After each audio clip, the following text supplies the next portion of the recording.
The area in Bowser's Inside Story are really good, and the fact that I decided to skip over this and just do Dream Team, there's a reason why, and the reason why is because I just finished Dream Team on hard mode and I wanted to not forget what I was doing in that game, so I decided, why not? Let's just do this. But this I really wanted to do for a while, and now I finally get to do it, and I really like this. I really like this game, and I like the music. Music will be counted this time, unlike the boss battle. And the music in this game is really good, and sometimes there is a bad area that doesn't have good music, and that's why it might be the worst. But let's get into the ranking. The trash pit is no competition, the worst area in this game, and it's just plain bad. You barely do anything in this besides attack enemies. You get the hammers in this area. You basically start in this area. You also save Starlo and Luigi. Besides that, it's just basically a tutorial area, just like the next one that we have. KV Cape might also be a tutorial area, but it also has some good music. You learn the teleport, where you can just find your way around by just getting the teleporters that are around the map, and just like this guy. But the Choomba is also in the next area that you go through with Bowser, which makes it not so much special, but there's also some other exploration that you can do in this. Unlike the trash pit, once you get the fire, you can find some extra items that are actually pretty good for where you are in the game right now. It is really good to come back here after you get the fire, because you can get some really solid items, which makes it better than the trash pit. Bumsy Plains has the best music in this game, besides in the final. This is probably one of the most memorable music in all of Bowser's Inside Story, but that doesn't mean that it's a bad area. This is probably a bad area, just because it's a really short area, it has one enemy, and if you don't attack any of those enemies, you could get done with this area in around 20 seconds. This area is bad, but the music is good. Pumpworks is the area where Bowser has to consume water. In most of the areas with Bowser has to consume something, they're not going to be replayable, and most of them are going to be near the bottom of the list. And that's really why this one isn't good. There's not really much you can do. You learn Mini Mario, but besides that, this area is useless. There's nothing really to do. There's some interesting enemies, and the boss fight is pretty good. You go to Black Beach twice, and when you first go here, you come here as Bowser, and you're just running around, I guess. You're trying to get back your flames. You end up getting that at the end of this, but then you come back here with Mario and Luigi, and you have to climb this long thing to get the star here, and then you realize that you don't have the right ability to knock him down and get the star here. But you can also get the spin pipe here. There's not much replayability besides that, so that's really why it's down here at the bottom of the list. The Flab Zone is where Bowser gets fat, and basically you have to go through his body looking for Peach. And since Peach got kidnapped by Cret, you have to go find Cretin through this maze. And this actually has replayability, which makes it just a little bit higher over Black Beach, because it has replayability about going back through Bowser's castle and finding the room that you got stuck in before. And you can actually do this all over again, even though, why would you? This is a very boring area. Bowser's Castle, which was taken over by Fawful, is a really cool area because it has some cool enemies, which I really like. And before this, you fight Bowser's Castle in a giant battle.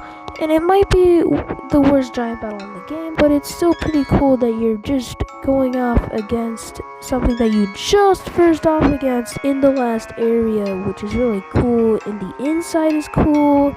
The basement is cool. I mean, you fight the Fawful Express on this, and the Fawful Express is a pretty cool boss fight. But you also there's some really cool enemies in the bottom half of the castle, and the boss battles in the Bowser's Castle is really cool. There's not much for Mario and Luigi to do in here besides fight another boss battle in the basement with the shrubs, and then you get the magic window, which is just really cool that they included the magic window in this game. Shrubs are in Bowser's freezer.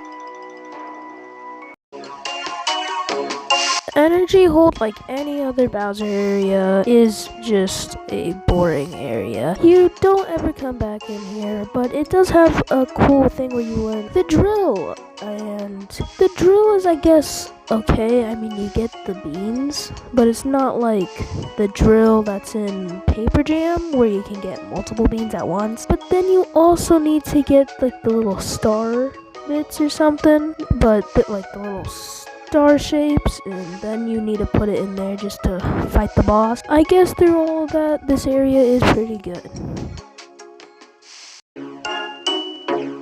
Full Lake is the last new area that you go to before you get all the star cures and end up going to Peach's Castle. But you do go through other areas again just to get some of the star cures, which makes this area feel kind of plain when all that you really do is fight the Tower of Yik, and then you leave to go back to Bowser's Castle to get the second star cure. But you do end up learning the ground pound in this area.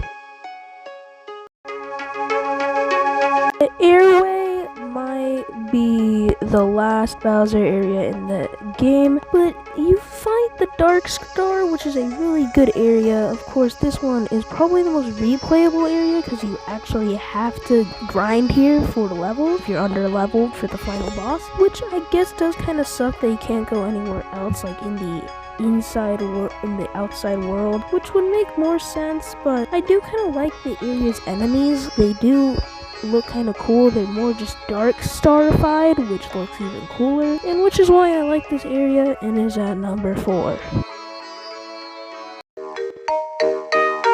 Toad Town is my favorite area in the game, and it's not like this is a bad area where I just increased it because of my bias. In my opinion, this has some good music and a good area. It has enemies, and there's a whole bunch of things to do. Even underground, you have to get the star cure. You learn about the star cures here. You fight Bowser here, and you also can get the best pieces of shoes, clothing, badges here with the star shops, and you also get the little coffee things that instantly heal Mario and Luigi up. This is why this is just a great area all around, even though it might be a very early area. Dimplewood might have some of the most iconic music in any Mario and Luigi game ever. If you've played a Mario and Luigi game, you've most likely heard of this game as well. So no wonder you've heard of this game's music and how good it is. But this is just peak music right here. Also, you come back here with Mario and Luigi, and you actually do stuff with Mario and Luigi by getting this third star cure, the last star cure. Since Bowser is stuck in that safe, you get the third star cure. Well, you don't get the third star cure here, you get it in Black Beach, but you get the Bros attack being the snack basket, which is actually a really good Bros attack, and this is why this area is a really good area. This is also the first area you get to control someone besides Peach's Castle, which before it gets taken over by Fawful. Peach's Castle is split up to 2 areas: Peach's Gardens and Peach's Castle, inside Peach's Castle. But in between those 2 areas, you fight a lot of bosses.